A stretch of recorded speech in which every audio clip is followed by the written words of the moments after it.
Hi again, it's me again with Corel Draw Tips and Tricks. I use keys that I designed in Corel Draw all the time to show, like F8 was the reboot key when you have a mess up on the computer. And somebody asked how I draw these. Well, this is my normal one I do. And then I add a little flair to these two, which not that big a deal. The one thing you want to do is you want to start with the size key that you're going to want to get, because after you bevel it, I'm going to go to effects and bevel.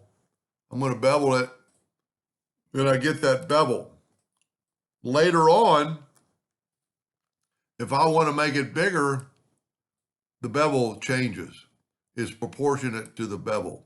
Now, let's start over, because I normally been making them round, like a real keyboard would have a little bit of roundness to it. So I'm just going to type in 0.2 and give it a little bit of round corner. Then I'm going to fill it in with gray, take away the outline, go ahead and bevel it. And then I'm going to, whatever key I want, like if I want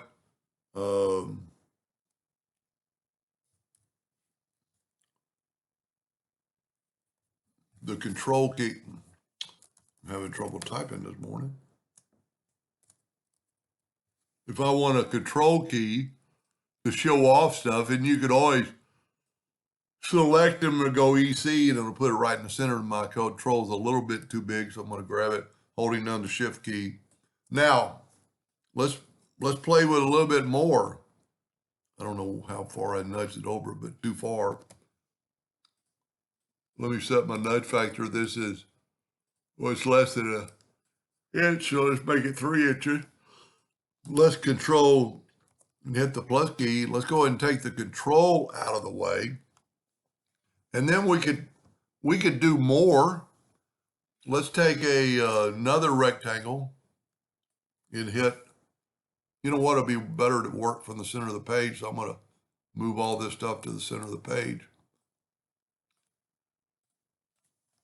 And then we could take that red rectangle, and you can see right down here, I got red selected. Hold down the shift key. Hold down the shift key so it'll grow proportionally. We'll go ahead and round off those corners. I think I put 0.2. I still got it set on chamfer, and I need it round. And then you could, do more to this. You could add that, take away the outline. You could use the interactive fill tool, actually go to the rectangular one, and see, this way you could put a little bit of color and make it a little bit darker in the center. You know what? I wonder if I put a little light, would it make it look like it's coming outwardly? Well, I needed to put white in the center and gray on the outside. That way it'll kind of make it look, I don't like it, but it's still pretty cool. And then just put that back in there. So there's another one. So, and then when that happens, grab that word or control order front of page, you'll put it back on top. Now, the only other thing we could do, well, there's a lot more you could do, but if we let me take this and nudge it out of the way. Let's go ahead and group this together.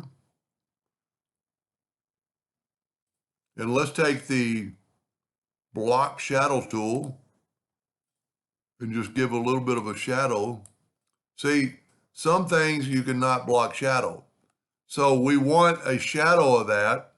So one way we could do it is to take a rectangle, use the smart fill tool, just fill it in with that purple. And now we have that exact purple. We'll make it black. Let's make it a little bit, we don't even have to block shadow. I can hold down the shift key to make it a little bit larger. Well, I guess that's in the center of the page. Tell you what, let's do this. Let's take this one out of the way. Let's hit P, put that in the center of the page. We don't need that box anymore. Let's put this in the center of the page and go object, order, back a page. That looks pretty good. Then, but you could offset your shadow. You know, let's change our nudge factor now like to 0.01. Grab our black and let's go down once, a couple times over. And then let's go to effects and blur and Gaussian blur. We don't want it so pronounced. That's a little bit blown out too much. And really probably need to make that kind of a dark gray instead of that black. Let's grab that shadow. Well, remember I got my nudge factor set real low. Let's set it back on 2 inches. Nudge out of the way, and let's just make it a sort of a gray. Look at that. And you could play with that a lot. Then put your control back on top.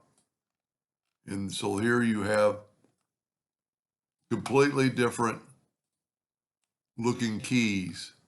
And I just do this to show off when I, want you to do an F8 or, control plus whatever key it is. But that's how I do it. There's probably a lot of different ways.